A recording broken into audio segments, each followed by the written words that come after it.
Welcome, everyone, to our 91-day Business Spotlight Live. I'm your host, Jonathan Maston. Today, I've got with me Carl Willis. Carl's going to talk to us about his business, and we're going to put a spotlight on him today. So, Carl, why don't we jump right in? Tell us a little bit about yourself and your business and who you guys serve. Yeah, absolutely. So my name is Carl Willis, just as Jonathan said, and I actually run two marketing agencies focused on different verticals. We have a remodeling marketing team, which is focused on the home remodeling, home services vertical, and then we have agent branding and marketing that is focused on insurance agents. So two unique verticals, but we apply many of the same principles to those, and that's all about accelerating a person's brand and making you the go-to person in your marketplace. Fantastic, fantastic. Tell us a little bit about what you're doing for these clients that you work with, and again, kind of what's in it for them. I mean, you did a general overview, but give us a little more detail if you would. What types of services are you providing, and what does that look like from the customer's perspective? Absolutely. So every business has a unique message. Now, what's interesting about that unique message is a lot of business owners haven't given thought to what that message really is. So Uh, true. in days of old, we would call it your unique selling proposition. What is it that makes you different? Why should somebody do business with you? Why should they turn to you? What is the message you're trying to convey? And so, first and foremost, we want to help the business owner figure out really who are they in the marketplace. And once they figure out who they are in the marketplace, then the second thing we have to talk about is then who is most going to resonate with who you are. And we have to begin to develop all the mechanisms that reinforce that brand element. I'm going to use the word brand. That's a fun little marketing term, but the truth is, people do business with those that they know, like, and trust. And Absolutely. so, once we figure out what's your message, then we have to figure out who is that message going to resonate. Now, my other hat in life is I'm a pastor. So Hmm. in the Bible, Jesus said, my sheep hear my voice, they know my voice. And that's the thing I always want to reinforce to the clients we work with, that those who are supposed to be a part of your flock, a part of your tribe, will recognize your voice when you start to speak their language. And so part of what we have to do is help you communicate your message, your services, your products in a language that your ideal customer will understand. And this is critical because, sometimes you talk to a business owner, Jonathan, and you say, who's your target market? Who are we going after? Absolutely. And the answer pretty much is anybody that has a heartbeat or can fog a mirror. Yeah, And, there's some truth in that. Yes. you know, that's not really accurate. Every business has a ideal customer who is your most profitable customer. Hmm. And I really want to stick on that point for a second. A lot of business owners don't really know who that is. You have to figure out who that is in your business. Who's the most profitable customer? Now, typically what you're going to find is it's the person who's going to use multiple services that you offer.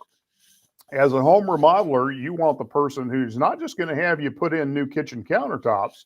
They're going to have you redo the floor. They're going to have you do some paint. They're going to put in some new cabinets, multiple services.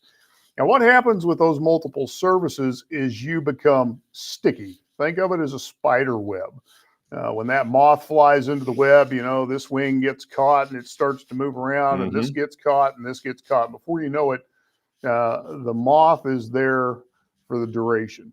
Well, when we talk about customers, we want sticky customers. We want customers who don't just use one service, but they use multiple services and they stay with us for life. Again, one of our verticals is insurance agents. So you don't want just the Hmm. person that brings you the auto insurance. You want the person that's going to bring you their home insurance and their life insurance and the kids' savings accounts and whatever other services you can connect them to. And here's the wonderful news about this that most people overlook. The more services an individual has with you, the harder it is for them to leave you. And Yes, very so true. there is some grace that comes with that. People have a tendency to give you a little more lenience than they would if you were just a one service relationship. So that's what we move towards. And to answer your question, how do we do that? That really depends on the client, but it's always going to bring in an ecosystem. And that's the terminology that I like to use when we talk marketing. In your ecosystem, there are two suns in the solar system now. There used to be one, but now there's two: your website and your Google business profile. So everything is going to revolve around those: your social media, your content, all the other things you do are going to feed into the center of that ecosystem. And that ecosystem is going to push people back out into your peripheral properties. And so one of the things we're going to work to develop anytime we work with a client is make sure the center of the universe is solid. Is the website there? Can it be found? Does it convert well? But at the same time, we have to pay attention to that Google business profile, because Google loves itself more than anybody else. Amen And to that. we want to make sure that we're feeding the machine. And now, Jonathan, one of the things that you're so passionate about is the AI component to that. We got to make sure that the AI machine is satisfied with what's going on in your universe, so that it returns your brand is the top result, because it understands your brand. And so, part of what we have to consider is people today operate in multiple modalities. I often explain it to our clients this way. They start here. They're bored. They're sitting in the office. By the way, that's my beautiful wife. They're sitting in the office and they are scrolling around during a break, or they are at the kids' ball game scrolling around, and they encounter your brand. That's the Mm-hmm. first touch. But what that does is it creates a domino effect of next steps. I've encountered your brand. Now I want to know more about who Jonathan Mast is. So what am I going to do? I'm going to go Google. And Google's going to lead me on a different trail. And I'm going to take a look at what does Google say and what websites are out there. And along the way, I'm going to encounter the social media side of things. And I'm going to see, well, is he a person that I know, like, and trust? Mm-hmm. Does he resonate with me? Does he speak my language? Does he understand my pain points? Does he understand my dreams and aspirations? And when that takes place, we start to turn that prospective customer into a very solid lead and move them down the path to being your satisfied client. And the thing that we often overlook is this is a multi-touch process. Some studies tell us that it takes upwards of 7 touches before a person makes a buying decision. Mm-hmm. However, in my experience, looking at data, I've seen sometimes it takes 12, 13, 14 touches to get to that Absolutely. buying stage. In fact, years ago, I had a client, Jonathan, that when we looked at their analytics, over 50% of their sales came after the 12th touch. And so this is where the principle of the ecosystem comes in. Your brand has to be here. Your brand has to be on the Facebook, on Instagram, YouTube, websites, articles, Google searches, map searches. There's so many places that you're going to have to be visible to stay with that consumer during their buying decision, during that process. And so what we do is we make sure, where does your ideal person spend their time?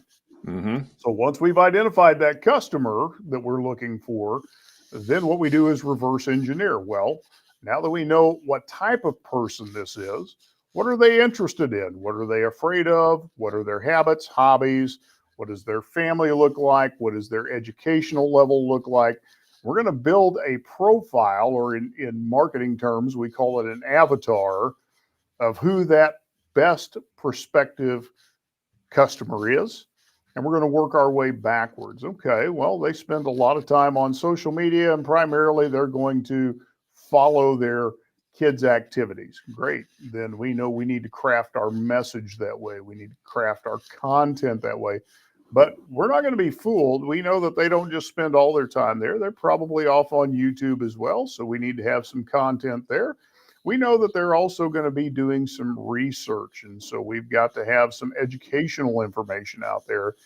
And at the end of the day, we have to help you, the customer, communicate with your prospective customers. I think, one of the things we're really finding challenging these days, Jonathan, is just what we're doing here. And that's getting a client to just start talking Yes. to your prospective audience. Just turn on the camera. It doesn't have to be pretty. Just turn it on and start talking. And what people aren't realizing all too often is that the more authentic it is, the more powerful it seems to be.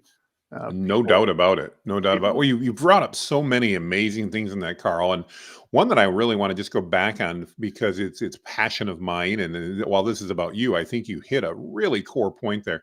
So many businesses out there seem to be concerned that nobody wants to hear what they have to say. When in reality is the target audience that they're trying to reach out to absolutely wants them to demonstrate that expertise, and because they want to know, like, and trust them, and they want to feel that. And I think that's just such a wise counsel from your part, regardless of your industry. Your audience, your message is going to resonate with your audience. So I think that's absolutely great. So tell me, if somebody's interested, they're curious and connecting with you, what's the best way for them to get in touch with you, Carl? Yeah, the best way to get in touch is visit either our Facebook pages, remodelingmarketingteam.com and agentbrandingandmarketing.com. Those are the two websites. You can link off to all of our social media from there. Our Facebook pages have the exact same name, Remodeling Marketing Team and Agent Branding and Marketing. So go ahead and take a look at us. That's the best place to communicate. You can send messages through either the website or the Facebook page. So it's an easy place to start that conversation with us. Awesome. And I know a lot of people may be wondering, what do they expect if they reach out and begin that conversation? What can they anticipate if they take the time to do that, Carl? Well, the first thing we want to do is get to know you, get to know what it is you're trying to accomplish, and get to know what your pain points are. So, the danger in digital marketing is everybody's got a cookie cutter solution. I tell prospects all the time, any agency out there can do SEO, they can do paid ads, they can do Facebook ads, they can do all of those things. The key is knowing which ingredients need to be put where and when and to what degree. So a good cook knows how to take all of those different ingredients and make a masterpiece. And that's really what we want to do. Each person's business is different. So we need to know what you're trying to accomplish. So the first step always is a discovery call. Let's get to know each other a little bit. Let's hear about what you're doing already. Let's hear about what's working, what's not working, and where are you trying to get to. Get clear on your outcomes, and then let us help you pave the path that gets you there the quickest. I love it. I love it. That's a great offer. Carl, thank you for joining us today. I want to encourage anybody that's listening, if you're in those niches that Carl serves, reach out and talk to him. Carl's a great guy, man, a great character. And he'll certainly guide you through that process and determine whether or not what they offer is a good fit for you. So, Carl, thank you for your time today. Greatly appreciated. Looking forward to continuing those discussions, and hopefully we'll see you not quite next month, May or March, I'm sorry, when we're both down at a big conference that we go to down in Miami. So looking forward to seeing you there. Thank you, everybody, for listening and joining in and for catching the replay. Again, my encouragement, reach out to Carl and help us, by the way, as we're looking to continue to promote 130 businesses over 91 days. We're on day 7 or 8 right now, and we're doing well, but we would love you to join us. If you own a business and you'd like to be spotlighted, please comment. Let me know. I'll get you the information. Carl, thanks so much. Make it a great day. Thanks, John.